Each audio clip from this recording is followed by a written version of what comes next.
여러분들이 모두 느끼실 수 있을 것이라고 생각합니다. 그러면 함께 말씀을 같이 보도록 하겠습니다.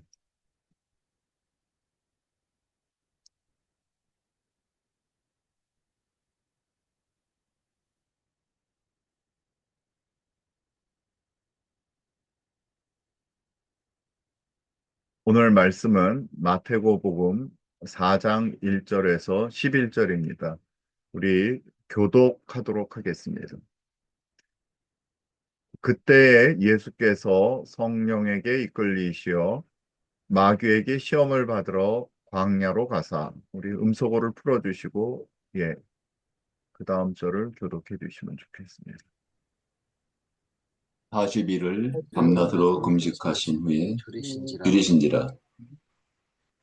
시험하는 자가 예수께 나와서 이르되, 네가 만일 하나님의 아들이거든 명하여 이 돌들로 떡덩이가 되게 하라.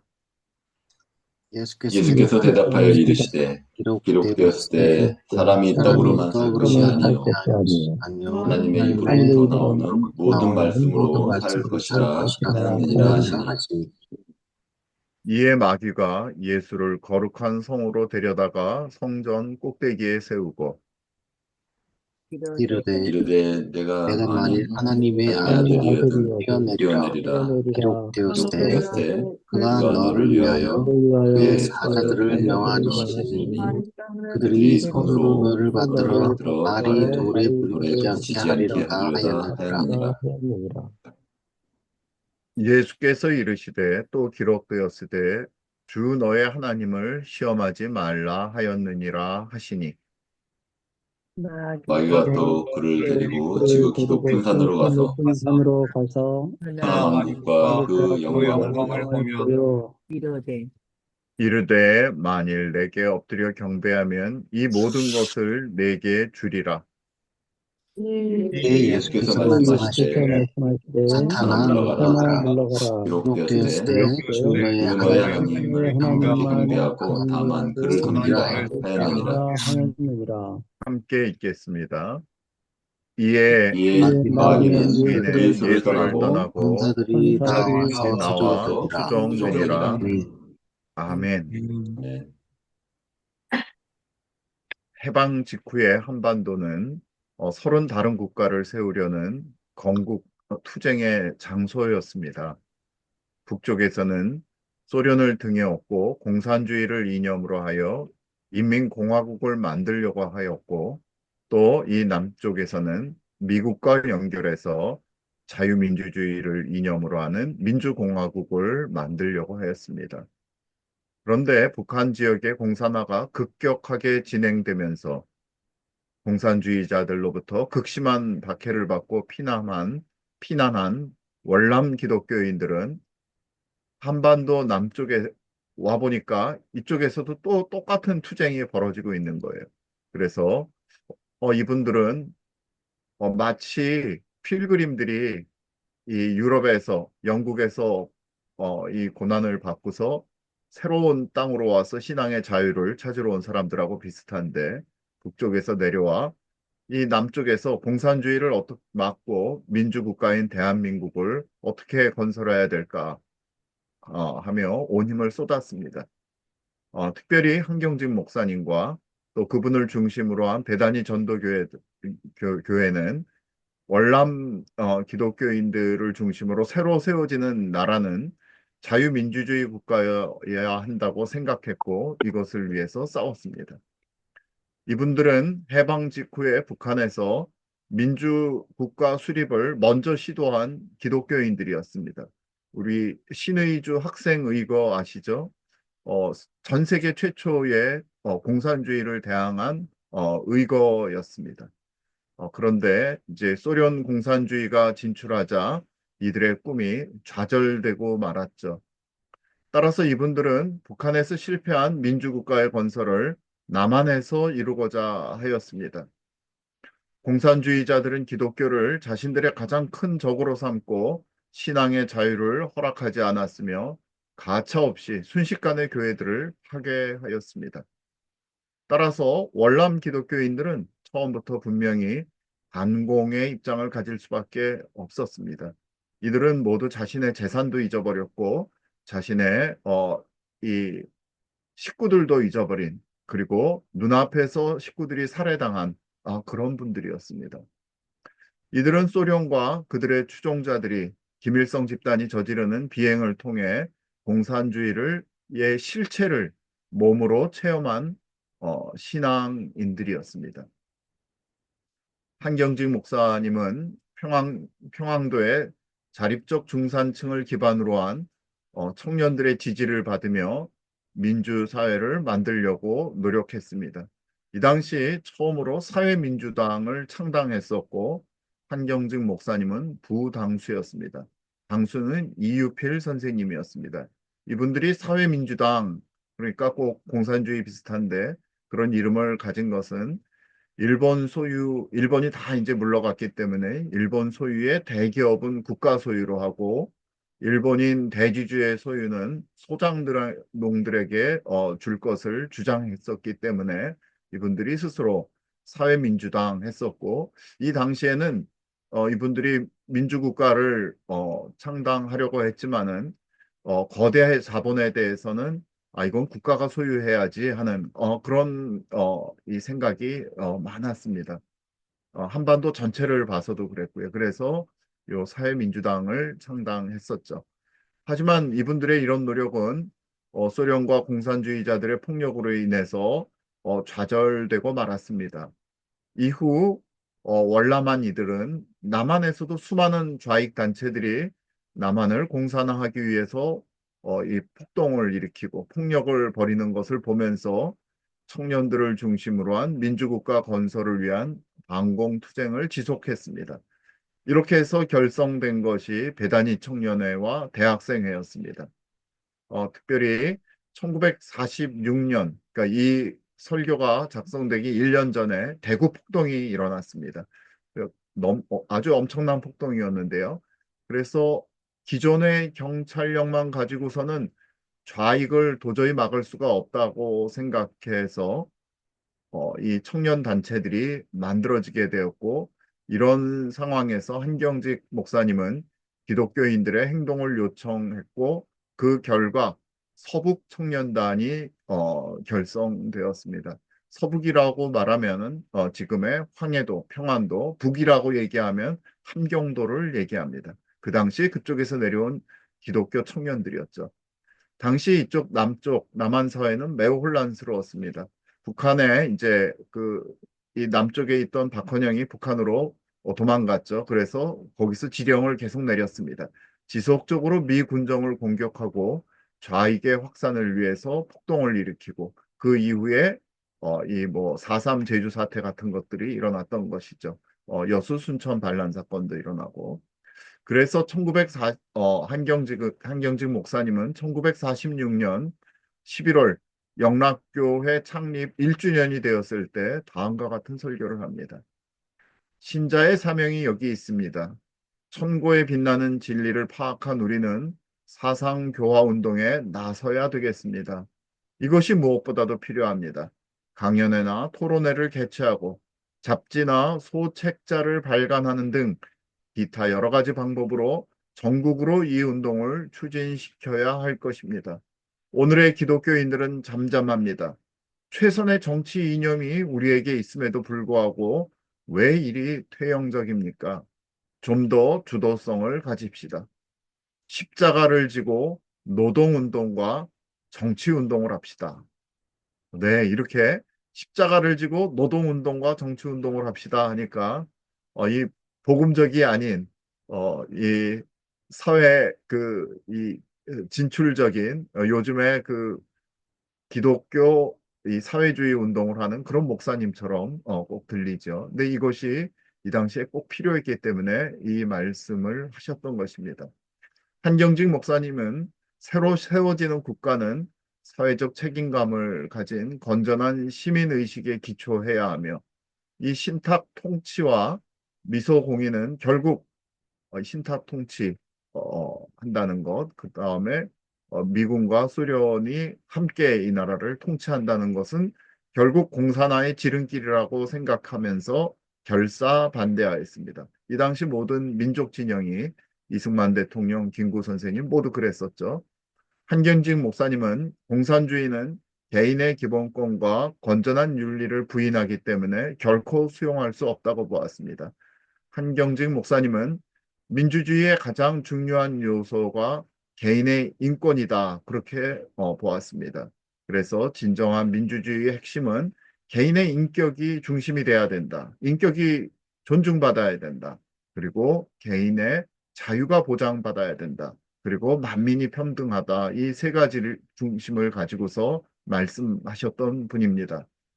이런 정신은 또한 성경에서 가장 중요한 사상이 있다, 가장 강조하는 정신이다라고 설파했으며 건전한 자유시민이 중심이 되는 자유민주 정부를 어떻게든 새롭게 건설하고자 노력하셨습니다.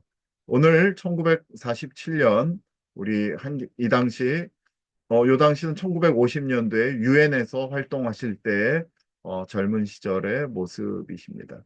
47년 설교를 함께 들으시면서 오늘에도 얼마나 적용이 되는지 여러분들 함께 생각하도록 하시겠습니다. 건국과 기독교, 8.15 해방 이후에 대한 사상계에 있어서 가장 요원 화세, 즉 무서운 기세로 퍼져나가는 세력으로 일어난 사상은 공산주의입니다.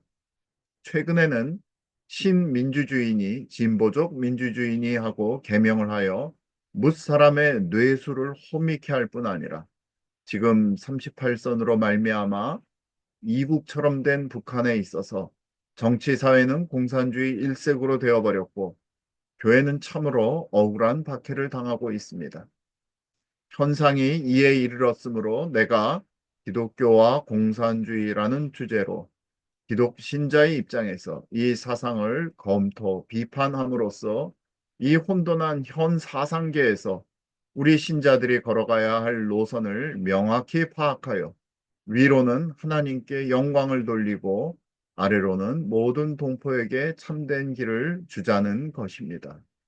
오늘 봉독한 성서 본문을 가만히 보면 줄이시더니 시험하는 자가 이 돌을 명하여 떡이 되게 하라는 말씀을 찾아볼 수 있습니다. 이 세 가지 사실은 옛날이나 지금이나 인류가 다 당하는 경험이라 말할 수 있는데 첫째로 줄인 대중, 노동자, 농민, 소시민들이 있습니다. 이들은 하루의 양식도 찾지 못하고 굶주리고 있고 둘째는 시험하는 자가 있는데 이는 대중이 줄일 때에 반드시 찾아옵니다. 셋째로는 돌로 떡을 만들어 먹으라는 시험입니다. 이 시험의 요지는 부당한 수단으로라도 어서 먹어라. 먹어야 산다. 먹고야 볼 것이 아니냐 하는 것입니다. 밀을 가지고 떡을 만들어 먹으라 하면 시험이 아닙니다. 돌로 떡을 만들어 먹으라는데 시험의 핵심이 있는 것입니다. 우리 주님은 줄인 인류가 당하는 이 큰 시험을 인류의 대표로서 완전히 이기셨습니다. 사람이 떡으로만 살 것이 아니요 오직 하나님의 입으로 나오는 모든 말씀으로 살 것이다는 진리로 마귀를 물리쳤습니다. 이 진리의 뜻은 물론 사람은 먹어야 삽니다. 그러나 사람은 다만 먹고만 사는 짐승이 아니고 하나님의 형상대로 지음을 받은 사람인즉 곧 영혼의 소유자이므로 육신만 살기 위해 영적 생활을 희생하지 말라는 것입니다. 사회 개존이 혁명이니 운운하는 이들의 실수는 대개 이 점에 있습니다. 대중이 경제적 해결을 위하여 몰두하는 중에 사람은 단순히 먹고만 사는 동물 이상이라는 것을 잊어버리는 것입니다. 기독교와 공산주의와의 관계를 말씀드리기 전에 먼저 마음에 분명히 기억할 것은 본래 종교, 특히 기독교는 사회의 제도를 초월한다는 것입니다. 기독교는 인간의 영적 생활에 관계되고 이 영적 방법을 윤택하는 것이 주요 목적 사명이지 인간 사회생활, 특히 경제생활을 지도하거나 계몽하는 것이 본래의 목적이 아닙니다.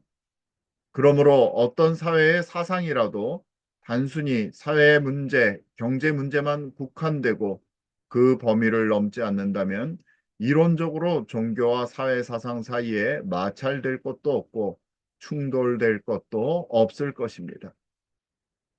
그러나 사실은 그렇지 못하여 기독교도 영적 방면이 그 주요 세계이나 인간 생활 전체에 그 영향을 주고 사회 사상도 어떤 것은 사회 문제에만 국한되지 않고 그 범위를 넘어서 어떤 형이사사적 철학을 배경으로 하고 선전하며 또는 종교를 곡해하여 무리한 간섭과 박해를 가하는데 마찰이 일으켜지는 것입니다. 그러나 기독교는 근본적으로 사회 제도를 초월한다는 사실을 잊어서는 안 됩니다. 기독교는 봉건 제도 아래에도 있었고, 자본주의 제도 아래에도 있었고, 또 어떤 다른 제도 아래에도 있을 것입니다. 그렇다고 그 제도와 반드시 결합하는 일은 없습니다. 봉건 제도 아래에 있었다고 기독교가 그 제도와 결합된 바 아니고, 간단 없는, 끊임없는 마찰과 비판 중에 존재하였고, 자본주의 제도 아래에 있었다고 이를 전적으로 시인한 것은 아니고, 그 결함과 단점을 비판하여 투쟁해 온 것입니다. 요컨대 기독교는 완전한 천국이 임하기에 이 불완전한 사회 제도 아래 있으면서 이를 초월하여 힘이 닿는 대로 사회를 기독교화하기에 최대의 노력을 하는 것입니다. 그러나 이제 사회 사상이란 안경을 통하여 기독교를 생각해 본다면 기독교의 동정은 자본 계급보다 오히려 노동자와 농민 편에 서 있습니다. 그것은 사복음서에 기록된 예수님의 행적을 보아서 또는 성경의 교훈을 보아서 혹은 초대교회 유무 상통 제도를 비롯하여 수도원 같은 제도를 만들며 내려온 기독교의 역사를 보아서 잘 알 수 있는 것입니다. 혹은 히랍 정교회처럼 실수한 적은 있으나 그리스 정교회가 이제 공산주의에 같이 붙었던 것을 말합니다. 기독교는 가난한 자에게 복음을 주고 얼매인 자에게 해방을 주는 사명을 갖고 온 것입니다. 그러면 공산주의도 노동계급 해방운동이고 기독교도 노동계급에게 복음과 해방을 주는 종교인데 항상 서로 반대하는 지경에 있는 것은 무슨 까닭입니까? 이렇게 된 책임은 양편에 다 있다고 아니할 수 없습니다. 제정 러시아에 있어서 히랍 정교회가 귀족 또는 정부와 결탁하였던 실패에 책임이 있고 공산당 사상과 그 운동자들이 종교에 대하여 무리한 박해를 가행한 것에 책임이 있습니다. 그렇다면 공산당의 사회 사상인 공산주의는 대체 어떠한 것입니까?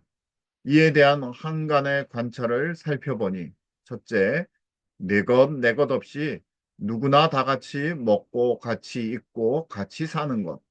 두 번째, 일은 조금 하고도 넉넉하게 살고 교육은 나라에서 시켜주니까 받을 수 있고 병나면 치료비 없이 약값을 받지 않고 고쳐주고 세 번째, 능력에 의하여 일하고 요구에 의하여 주고 그다음 네 번째, 계급을 타파하고 남녀 평등을 주창하는 것이 공산주의라고 이렇게만 알고 있습니다.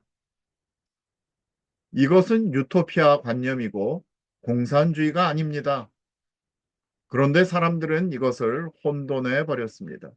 이 유토피아 관념은 공산주의에서 비로소 생긴 것이 아니고 고대 히랍 철학에서도 또 성경에서도 많이 찾아볼 수 있는 것입니다. 즉 구약에 기록된 이사야의 메시아의 왕국 관념, 신약에는 요한의 묵시 중에 보여진 기독교의 천년세계, 토마스 무어의 유토피아, 그 외 묻성자나 이상주의자들은 이보다 더 찬란한 유토피아의 꿈을 가지고 있었습니다.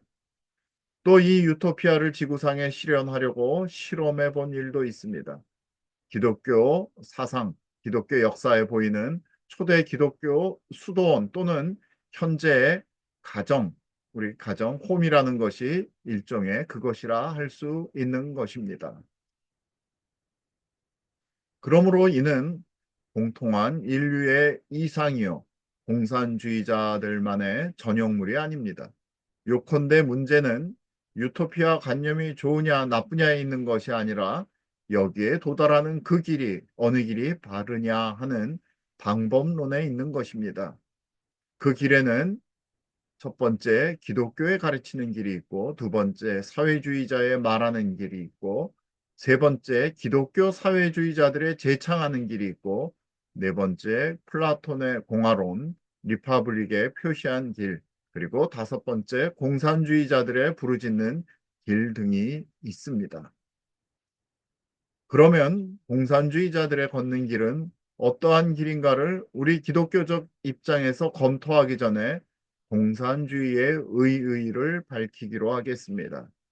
사회주의니 공산주의니 하는 말은 모두 산업혁명 이후 19세기 초엽에 생긴 말인데, 그 연호는 1826년 프랑스 사상가 하시엘이 사회주의자라는 말을 그의 잡지에 처음 사용했고, 공산주의란 말은 그해에 영국의 사상가 오웬이 처음 사용했습니다.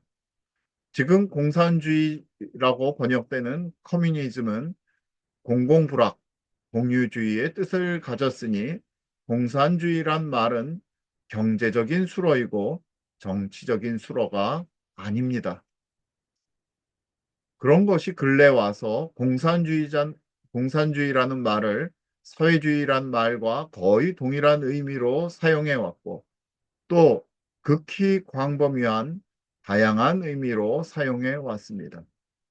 어떤 사회주의 사전에 사회주의 정의를 36개의 다른 의미로 기록했는데, 그 위에도 사회민주주의, 무정부주의, 집산주의, 기독교 사회주의 등 복잡한 사회 사상이 일어나게 되었습니다. 그 원인은 자본주의 발전으로 자본가와 프롤레타리아 계급의 간격이 커짐에 따라 어떻게 하면 프롤레타리아 계급의 지위를 향상케 할까 함에 있는 것입니다. 이때 독일에는 마르크스, 영국에는 엥겔스가 일어나서 1848년에 소위 공산당을 발표하였는데, 여기에서 공산주의의 핵심을 발견할 수 있게 되었고, 금일의 공산주의란 말은 이 마르크스주의를 의미하는 것입니다. 그러면 마르크스주의란 무엇입니까? 그의 사회 철학인 변증법적 유물론과 유물사관에 의한 것인데, 사회 변혁은 물질적 생산력의 발전과 소비 관계로 이루어지는 것을 주장하며, 다른 요소는 전혀 무시한 태도를 간파할 수 있습니다. 그들의 이상은 자본주의 계급을 타파하고 프롤레타리아 계급을 향상시키는 것인데, 이것은 생산과 소비를 국유화하면 된다는 것입니다.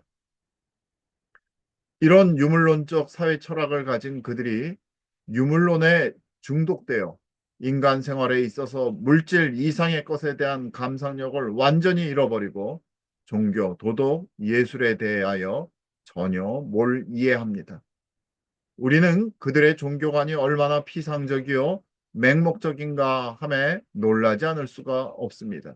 그들의 견해에 의하면 종교는 자본주의의 결과로 생긴 생활고에서 도피하기 위하여 생겼다.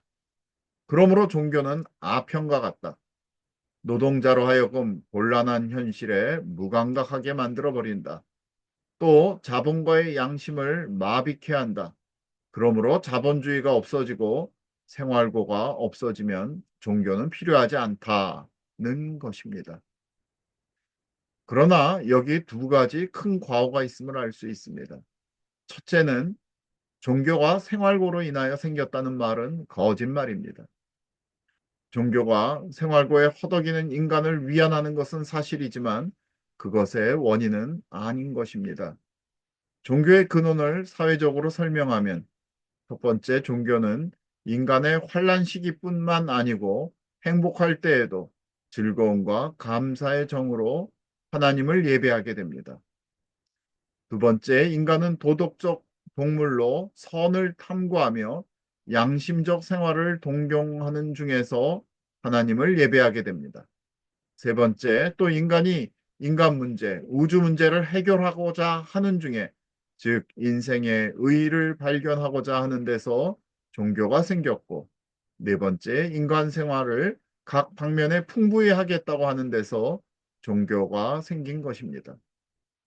둘째로는 모든 인생의 괴로움이 사회 상태, 경제 상태로 기인하는 말도 잘못입니다. 첫째, 어떤 괴로움은 천연적으로 오는 것입니다. 병사, 천변, 지제 등 대부분이 그렇습니다. 인생은 아무래도 죽는 것입니다. 두 번째, 경제적 이유 외에 자기 죄로 인하여 오는 고통이 많습니다. 이 같은 사실에도 불구하고 종교를 그렇게 피상적으로 간주함은 유물론적 철학에 중독된 까닭입니다. 그들은 또한 인류의 역사는 계급 투쟁의 역사라 하여 노농 대중에게 계급 의식을 고취하여 정권을 획득할 것이라 주창합니다. 그러므로 그들에게는 계급 의식만 있을 뿐이요 민족이란 관념은 없습니다. 동일한 민족일지라도 다른 계급이면 적이요 다른 민족이지만 동일 계급이면 그들이 사용하는 말을 빌려 동무입니다.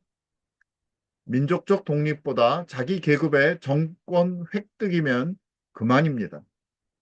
현상을 보아 대한의 좌익분자들이 대한국호를 인민공화국이라 부르짖고 장차 소련 연방 가입 운운설도 이러한 계급 사상의 근거에 있음을 알 수 있습니다. 그러나 인류의 역사를 계급 투쟁의 기록의 연결이라고 보는 것은 큰 과오입니다. 생물계나 인류의 역사를 보아 생존 경쟁이나 계급 투쟁뿐 아니라 상부상조와 협조의 현상을 볼 수 있는 것은 분명한 사실입니다. 더욱이 대안에 있어서 계급 투쟁을 고취함은 거의 무의미하고 우리 민족에게 큰 화를 미치게 하는 것입니다. 그 까닭은 대안에는 대지주 자본가들이 다 일본인들이었는데 지금 그들은 다 쫓겨났습니다. 이제 신정부가 수립되고 재산을 공정히 처리한다면 대안의 노동 문제는 자연히 해결될 것입니다. 현재 각 정당의 어느 정치 강령을 보든지 대기업은 국가의 경영으로 하고 토지는 농민에게 분양하자는 조목이 있습니다. 그럼에도 불구하고 계급의식을 고취하여 민족 분열을 기도하며 민생의 긴급한 문제인 생활 필수품 생산을 지연하게 함은 무슨 이유입니까? 금일의 소련도 슬라브 족속 중심의 국가이건을 하물며 민족 통일이 대한 독립의 절대 조건인 금일에 있어서 이 마르크스식 계급 투쟁설에 중독된 사회운동자야말로 대한민족의 반역자라 아니할 수 없을 것입니다. 금일이야말로 우리 민족은 그리스도의 뜨거운 사랑을 가지고 애의 단결, 사랑의 단결을 할 때입니다. 다음에 이 투쟁을 통한 혁명 사상을 생각하건대 물론 기독교에서도 때로는 혁명을 시인합니다. 그러나 그것은 부득이한 경우에만입니다. 할 수 있으면 혁명을 피하고 여론과 의회를 통하여 점진적으로 진화적으로 사회 제도를 개조함이 희생이 적고 제일 유리한 것입니다. 그런데 이 공산주의자들은 혁명 사상에 중독되어 혁명이 필요하지 않은 곳에 혁명 운운하며 그야말로 평지의 풍파를 일으키고자 합니다. 지난 정권에서 촛불혁명을 늘 얘기했었죠. 그들이 공산주의자들이고 그들이 주체 사상주의자들이었습니다. 다시 들어갑니다. 지금 대안의 현실은 정당한 입법기관과 정부만 수립되면 얼마든지 의회를 통하여 노농계급의 권익을 확보할 수 있을 것입니다. 혁명이 아니고 정당하게 합법적으로 얼마든지 싸울 수 있습니다. 그럼에도 불구하고 공연히 혁명 운운하고 더욱이 혁명은 사회 상태가 될수록 일어날 기회가 있다고 하여 이런 사상을 가진 자들이 대안의 공공을 더욱 유도하여 인민이 더욱 공경에 빠지도록 획책하는 모양입니다. 위조 화폐 사건. 이거는 박헌영의 정판사 이 위조 화폐 사건을 얘기합니다. 공출 방해 등에 대한 말은 무엇을 시사합니까? 이런 분자들이야말로 종교적, 도덕적 견지에서뿐 아니고 실로 인도적 경제나 민족적 경제에서 단연 용서할 수 없을 것입니다. 따라서 맹성하여 깊이 반성하여 깨달음을 촉구하기를 맞이 아니합니다. 이상 말한 바와 같이 유물사관을 사회 철학으로 하고 계급 투쟁을 주창하는 공산주의는 프로레타리아 독재를 하게 되는 것입니다. 계급 투쟁과 혁명을 통하여 전권을 얻은 후에는 독재하고 계급이 없는 사회에 이를 때까지 무자비한 투쟁을 계속한다는 말입니다. 그리하여 자본계급과 지식계급과 그 밖에 공산주의를 반대하는 모든 인물을 다 숙청하고 봉건제도의 잔재인 종교와 도덕도 다 전멸시키고 생산기관이나 소비기관은 다 국유로 하겠다는 것입니다. 부활인의 공산주의의 ABC에 보면 그때에는 상품은 없어지고 생산물 뿌리며 이는 매매되지도 않고 교환되지도 않으며 사회적 창고내에 넣어두어 필요한 각 사람에게 그저 나누어 준다. 물론 화폐란 것도 무용한 종이 조각이 되어버린다. 이렇게 공산주의의 꿈 같은 세계가 전개됩니다. 이 무릉도원경 같은 세계가 이 지구에선 벌써 모 연방에 임하였는데, 소비에트 연방이죠, 소련. 대안에서도 어서 완전히 임하기를 간절히 바라는 그런 무리가 적지 아니한 모양입니다. 돈은 쓸데없고 물건은 우리가 필요한 대로 그저 나누어 가질 수 있는 사회. 자본 계급에서 일으키는 전쟁도 다시 있을 수 없고 맹렬한 생존 경쟁도 없는 이러한 사회가 얼마나 좋은가. 참 유토피아가 아니냐. 이런 사회를 누가 동경하지 않겠습니까? 그런데 한 가지 촛불처럼 분명한 사실은 이런 사회가 형성되려면 꼭 한 가지 조건이 필요합니다. 그것은 정권과 경제권을 한 손에 잡은 이가 하나님처럼 지혜롭고 사랑이 많아야 하며 또 모든 인민은 천사처럼 선하여야 할 것입니다. 그리하면 이런 사회를 이루기 어렵지 않을 것입니다. 만일 그렇지 못하여 인간의 성품이 이대로 존속한다면 이런 인간들을 데리고 공산사회를 유지하기 위해서는 오직 계속적인 독재가 필요할 것입니다. 이러한 독재자는 일찍이 역사상에 유례가 없는 큰 권세를 가진 자입니다. 곧 전권과 경제권을 전부 쥐고 백성들에게 고루 빵을 먹일 것입니다. 마르크스의 말과 같이 능력에 의하여 일을 시키고 요구에 의하여 나눠 줄 것입니다. 그러나 한 가지 기억할 것은 이런 사회에 자유는 전혀 없습니다. 그러나 먹는 것은 혹은 근심 없이 고루 먹을 수는 있을 것입니다. 아무런 자유도 없고 그저 일이나 시키는 대로 하고 주는 대로 먹는 사람을 옛날엔 종이라 불렀는데 공산사회에서만 인민이다 이렇게 부르는 모양입니다. 종인 것입니다. 이런 공산사회에서는 계급이 없다고 합니다만 천만의 말입니다. 명사는 변할지 모르나 계급은 그냥 뚜렷이 존속할 것입니다. 치자 계급, 즉 통치자 계급과 피치자 계급, 통치받는 계급, 평민 혹은 공산당원과 인민이 그것입니다. 현재 북한에서는 미국 공출을 시켜서는 쌀이죠. 어, 일부는 공산당 강부에 남은 부분은 공산당원만 배급하여 주고 일반 인민에게는 주지 않습니다. 또 모 연방에서는 통치자 계급은 궁전에서 전날의 귀족과 동일한 호사스러운 생활을 하는 반면에 평민은 저급한 생활을 하고 있는 것은 상식 있는 사람은 다 짐작할 수 있는 사실입니다. 북한에 가서 보시오. 또 말하기를 독재는 과도기일 뿐이요. 혁명이 완성되면 완전히 민주주의가 된다고 합니다. 그러나 현재 모 연방은 혁명이 있은 지 거의 30년이나 되었는데 왜 독재는 계속되는가? 내가 단언하는 것은 마르크스식 공산사회에서는 독재는 언제든지 계속될 것입니다. 그 이유는 첫 번째, 러셀의 이론과 같이 사람이 일하는 것은 소유적 충동과 창조적 충동에서인데 이 사회에서는, 즉 공산주의 사회에서는 전자, 즉 소유적 충동은 없어지고 후자, 창조적 충동에 의해서만 일하게 될 것이니 그것은 극소수일 것입니다. 곧 이 공산사회에서는 인민들이 열심히 일을 하지 않게 됩니다. 그리하여 독재적으로 폭력적으로 노동을 강행시키지 아니하면 국가를 유지하기 곤란할 것입니다.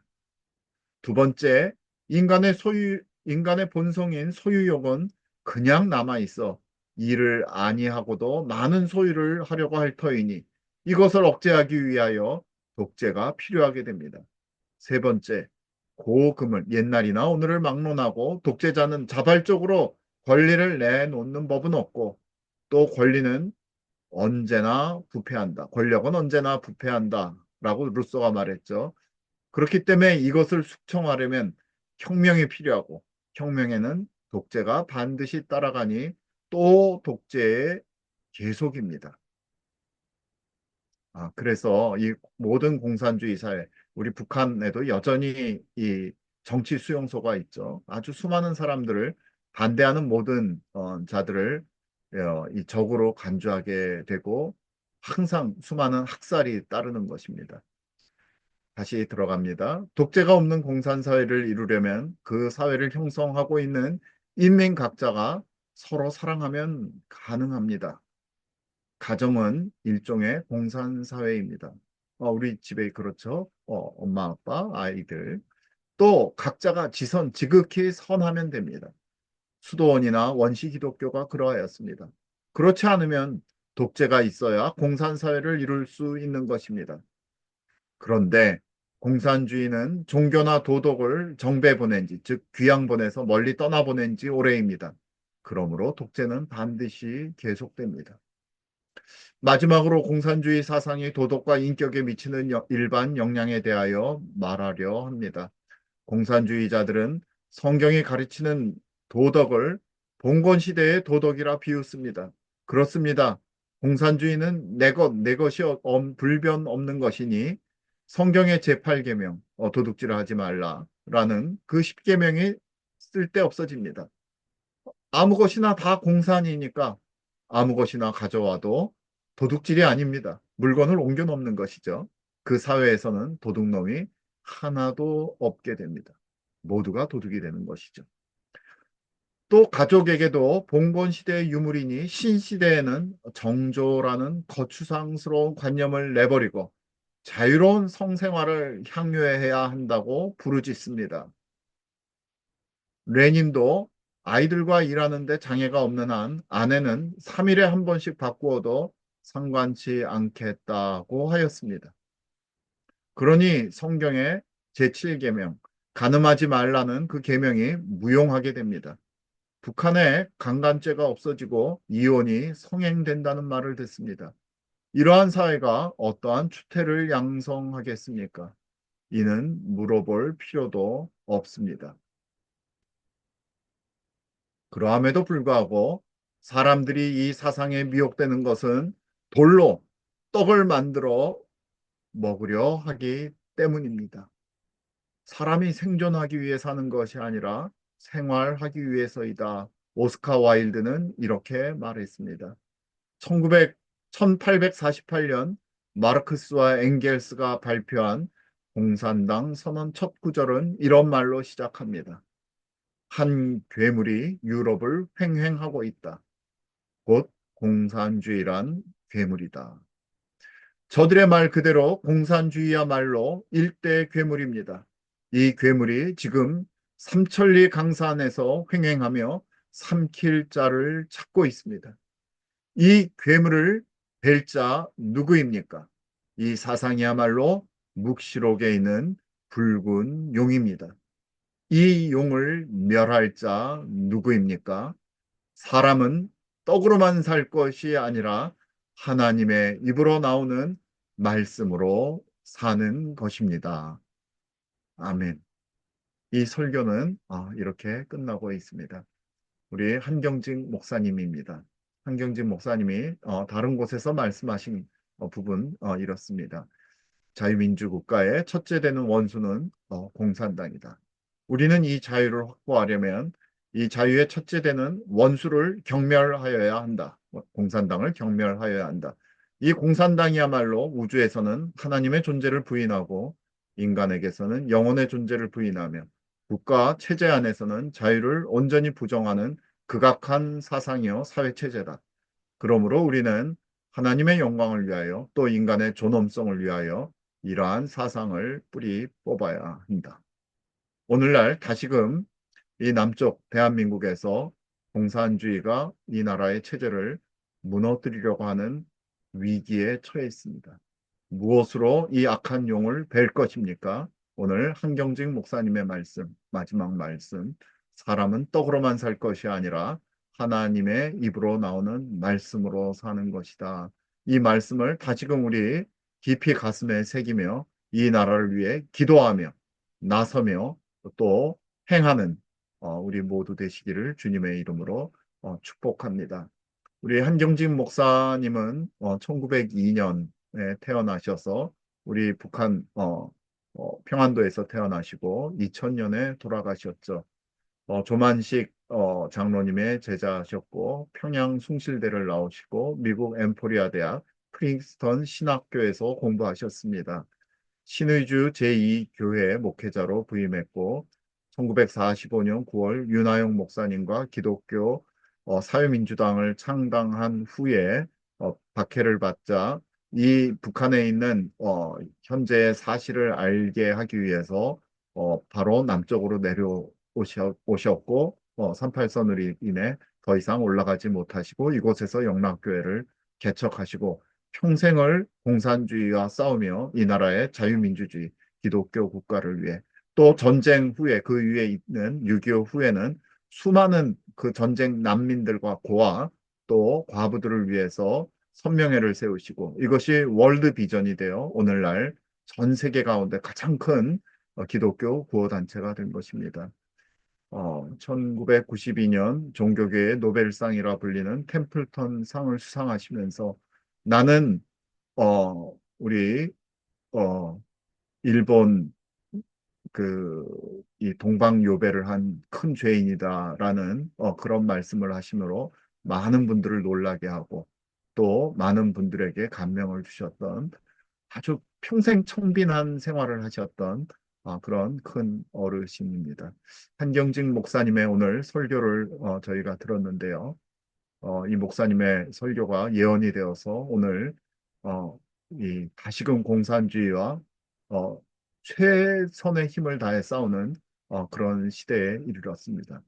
비록 어둡지만 말씀이 이 악한 용을 이긴다는 이 사실 잊어버리지 않고 또 하나님께서 이 역사의 통치자라는 사실 우리가 잊어버리지 않고 마음을 다해 힘을 다해 기도하며 행하여야 되겠습니다. 같이 기도하도록 하겠습니다. 하나님 아버지 감사합니다. 오늘 우리 78년 전 우리 한경직 목사님께서 북한에서 내려오신 지 1년 만에 행하셨던 이 공산주의를 꿰뚫어보는 이 역사적 체험을 한 그 인물로서 어떻게 이 남쪽의 사람들에게 공산주의와 싸워야 되는지 알게 하여 주심을 감사합니다. 오늘 2025년 현재에도 이 공산주의자들이 부정선거를 통해 권력을 찬탈하고 이들이 이 대한민국을 중공의 노예로 넘기려는 악한 자들에 의해서 삼켜진 것을 저희가 봅니다. 그러나 주님, 주님께서 참으로 이 역사의 통치자시고 의의 통치자시고 이 대한민국을 통해 온 세상의 빛과 소금의 역할을 하시려는 그 소명을 주셨사오니 아버지 하나님 저희 이 나라를 다시금 구원하여 주시고 이 땅에 온전히 북한을 해방하며 중국의 모든 인민들을 해방시키는 그리고 이슬람을 넘어 예루살렘까지 이르러 기쁨의 소식, 복음의 소식을 전하는 빛과 소금의 역할을 온전히 감당할 수 있도록 주님 이 나라를 구원하여 주시옵소서. 이 나라를 통치하여 주시옵소서. 예수님 이름으로 기도했습니다. 아멘. 나는 우리 자손들에게 남길 네, 유산은 우리 박영재 하나도 선생님. 없다. 문자 그대로 나는 내게 속하는 집 한 간, 땅 한 평도 없는 사람이다. 그것은 이미 너희들도 다 알 줄 생각한다. 무슨 재산을 소유한다고 하는 것은 어딘가 모르게 부끄럽게 생각이 된 까닭이다.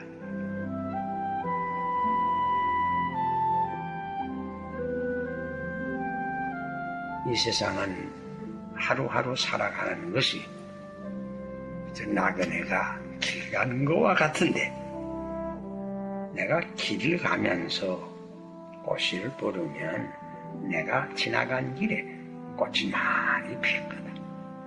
또 이 다음에 꽃이 피면 열매도 맺을 것이다. 그러나 내가 지나가는 길에 꼭 좋지 못한 씨를 뿌리는 잡초가 날 것뿐이야. 내가 특별히 기대하는 것은 그저 인생길에 가면서 전도할 수 있으면 전도하고 사랑을 베풀 수 있으면 사랑을 베풀고 도울 수 있으면 도우고 좋은 사업할 수 있는 기회를 놓치지 말고 좋은 사업하고 누구에게나 어디서든지 선한 씨를 심어두고 많이 뿌리도록 오늘 우리가 사는 우리가 많이 뿌리면 다음 세대가 그 거둘 거 아닌가? 뭐 한 세기 후에 또 거둘 거 아닌가? 그뿐인가? 하늘나라에서도 거두고 그러니까 이 세상을 살아갈 때에 좋은 씨를 많이 뿌리라.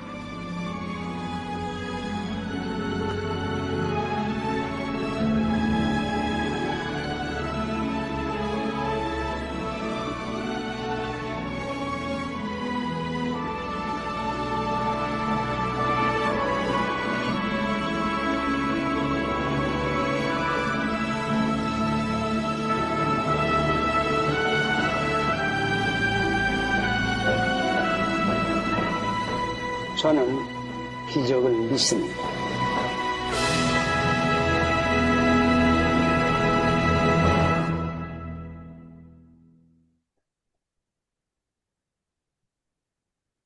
네, 우리 최경 목사님께서 이 한경희 목사의 그 설교와 그 삶을 통해서 우리가 지금 싸워야 될 그런 공산주의로부터 자유대한민국을 지켜내고 또 이렇게 그 하나님의 나라를 이 땅 가운데 확장시키고 그 대한민국을 통해서 행하고자 하시는 그 하나님의 뜻을 이루기 위해서 같이 짧은 시간이라도 같이 함께 기도하는 시간을 좀 가져보도록 하겠습니다. 먼저 우리 한경희 목사님의 그 가르쳐 주신 대로 타겟이 아주 명확한데 지금 공산주의자들이 이 땅 가운데 그 인프라를 많이 구축해 놓은 것이 좀 생각이 납니다. 언론과 방송, 미디어를 장악하고 민노총, 언론 노조를 통해서 거짓과 선동을 하고 있습니다.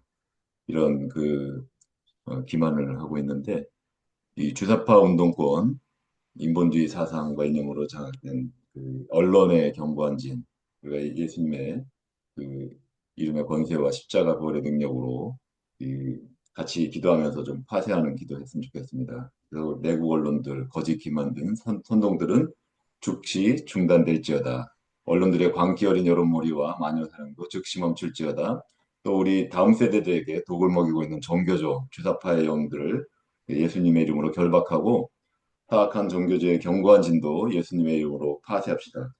또 사회공산주의 영, 하나님을 대적하는 이 땅의 악한 적그리스도의 세력들을 예수님의 이름으로 함께 결박하고 또 성오염, 젠더 이데올로기 예수 그리스도 이름으로 파쇄하면서 진리의 성령님 오시옵소서, 이 땅 회복시키시옵소서, 부흥케 하시고 정결케 하시고 각성케 하셔서 자유대한민국 이 참된 애국적인 그런 모든 그 선생님들 또 기자들, 언론인들, 법조인들 이 땅 가운데 다시 회복될지어다. 같이 한번 주여 한번 부르짖고 기도하겠습니다. 주여.